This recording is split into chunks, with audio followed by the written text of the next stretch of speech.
you have worked on that, studied it, and have you concerns. So what are the challenges for you?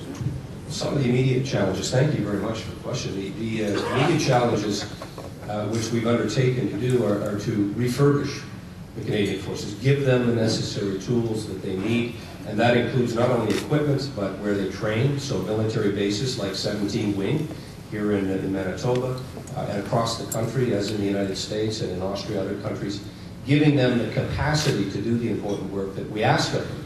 One of the big challenges that we're facing currently, Governor, is soldiers coming back from Afghanistan, some of whom have been grievously injured. And we owe a moral obligation to those soldiers, to their families, to ensure that we're giving them proper care.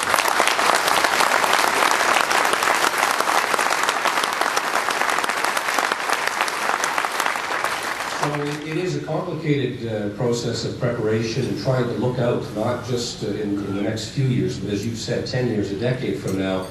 Where will those hot spots be in the world? Where will Canadian soldiers, NATO soldiers, Americans and others find themselves?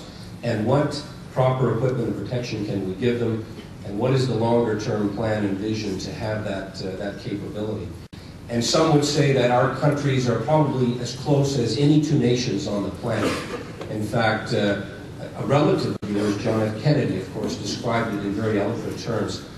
What is your view currently of the Canada-U.S. relationship, whether it be in trade, whether it be in shared initiatives around the environment, many of which I believe you undertook in concert with British Columbia, and how do you see that relationship evolving in different facets? I think, first of all, especially between California and Canada, we've nurtured the relationship, and I think that my love for Canada, I think Californian people in general feel this exact same way. This is why I think we formed those partnerships, if it is with this province, if it is with British Columbia and other provinces, in environmental issues and in stem cell research and in trade, in protecting the environment, the oceans, for instance, the coastline. There's so many things that we do together. And I think that it is important for the American people in general to learn as much as possible about Canada. Because by nature and the history of America has always been that they're not as educated about the rest of the world as they are about America. And I think that since we are in such a global economy, and so that we have acknowledged that if we all work together, we can accomplish so much more and feed the rest of the world.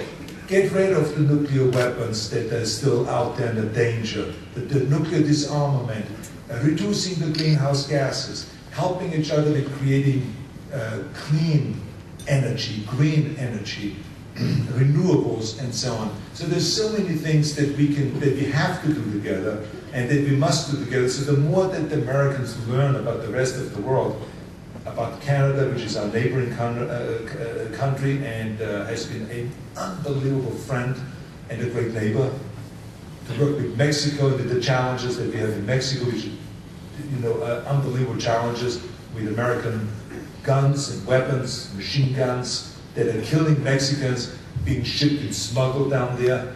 Drugs are being smuggled up. Human beings, there's human smuggling going on.